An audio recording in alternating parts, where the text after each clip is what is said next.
Even hotter than that. How hot? Well, in 10 minutes, I'll show you in your extended 7-day forecast. Well, this morning, tensions in the Middle East are close to a boiling point as the U.S. sends a guided missile submarine to defend the area. The Pentagon made that announcement last night as experts expect Iran and Hezbollah to carry out an all-out attack on Israel in the coming days following the recent assassination of a Hamas leader. And while this is happening, the U.S. is putting more pressure on Israel and Hamas to reach a ceasefire agreement ending the violence in Gaza. And with uncertainty in the Middle East and the presidential election just a matter of months away, voters are turning to the presidential nominees for answers. Blessing Iwachuku explains how the conflict could make an impact at the ballot box. Protesters have made their presence known across many universities, especially some here in Texas. Major downtown cities have seen displays, and now they're taking it a step further by protesting at the ballot box. Vice President Kamala Harris, hearing pro-Palestinian protesters voice their concerns at a recent rally.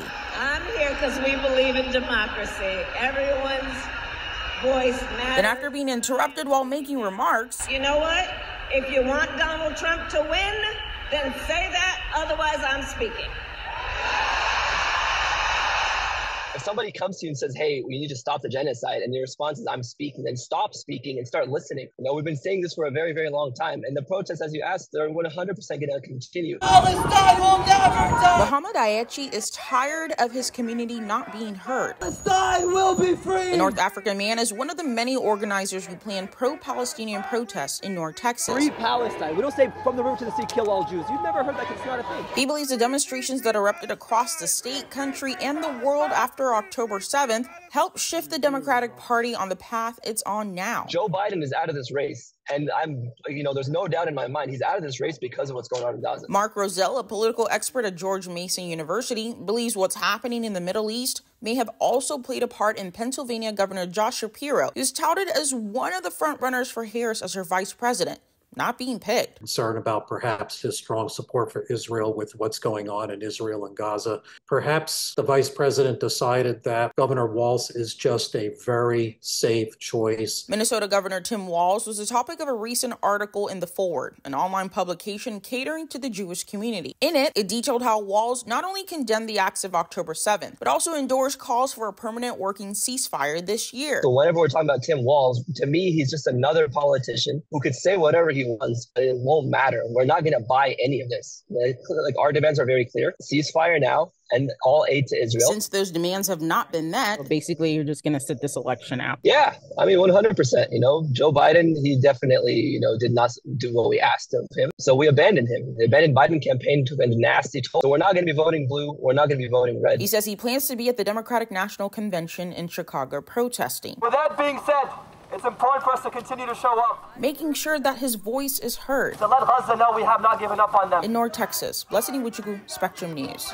Well, after facing some criticism last week, Kamala Harris is taking a firm stance on the Middle East, telling reporters over the weekend that the war in Gaza has taken too many civilian lives. Go ahead and take a listen. First and foremost, and the president and I have been working around this around the clock, we need to get the hostages out. We need a hostage deal and we need a ceasefire. And I can't stress that strongly enough. It needs to get done. The deal needs to get done, and it needs to get done now. Hamas is also calling for a U.S.-led ceasefire deal to be reinstated. Israel previously rejected the deal, which would have ensured the release of all the Israeli hostages, along with a number of Palestinians held in Israeli jails.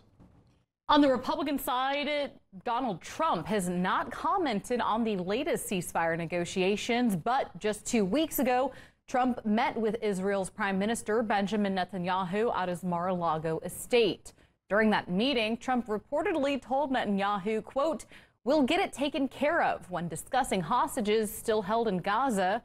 Trump said in the past that with U.S. support, Israel will be able to, quote, "finish the job and destroy Hamas." All right, it is time now for us to take a quick